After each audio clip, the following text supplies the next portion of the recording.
Start with the easy questions. I mean, to be quite honest with you, they were in a situation where 100 million for Jack Grealish wasn't really an option to say, no, thanks, we don't really want 100 million for any football player, for God's sakes. I don't even know if there's any football player in the world worth 100 million, apart from maybe Messi, Mr. Maradona, etc., etc. But to bring him back, how much is it going to cost us to bring him back? I mean, I don't really know. Have you heard of a figure that's going to be mentioned? I don't know. I mean, they'll still be looking for the guts of 70, 75 million. You know, it's not as if they're going to take that much of a hit.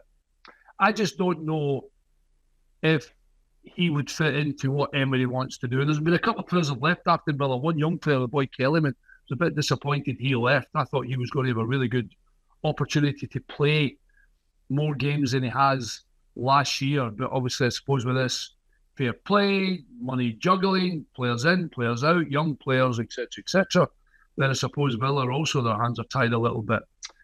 See how I've gone round the houses here, and I don't know how to answer this question. Grealish to come back. Would I want him back?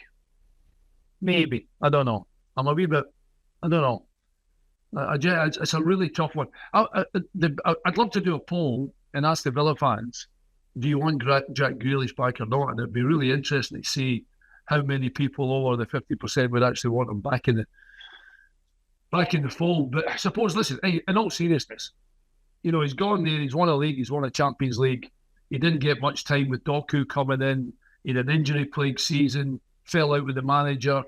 You know, maybe it's a great opportunity for him to come back to Villa and you know, and have that extra experience of playing under Guardiola to ship it into a Villa side that hopefully is going to be able to score goals with, you know, the players that will still go, and obviously Ollie Watkins up top. So it's a toughy answer.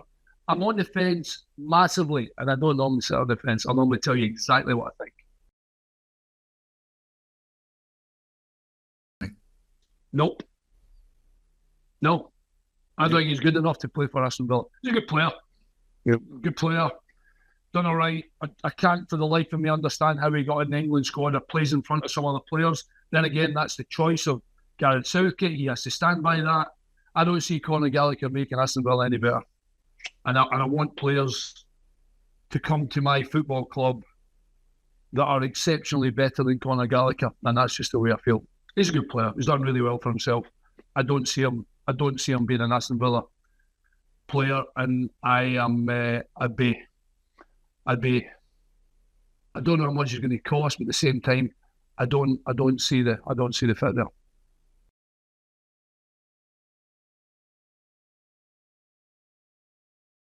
Love him, really good player, by the way. Really, really good player.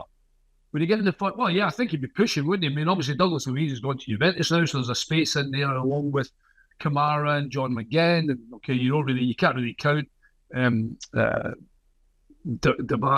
Diaby and I'm missing somebody on the right hand side. Bailey on the right hand side, so he's going to take them out of the midfield scenario.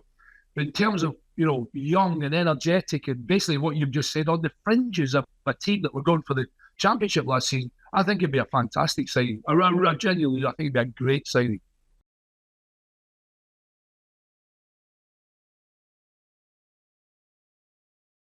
I don't think they had much choice. It's a difficult situation as a football club where a lot of people said, I should have stayed at Aston Villa. If we'd have stayed at Aston Villa, we'd have won the league that year. Well, obviously, there's a bit of a carrot for me when Bayern Munich arrived, and I think it's kind of really the same for Douglas, I'm afraid. It's a really big move. He's leaving, you know, saluting everybody, saying, I love my time, I'm leaving in the Champions League. So there's a positive there, but at the same time, I can't say, I can't stand here and be hypocritical and say, I can't believe he's left Aston Villa, because I did. He'll wonder after a season whether it's the right thing to do or not, whether or not he's a fixture in the Juventus team. That'll be interesting to see how that goes for him.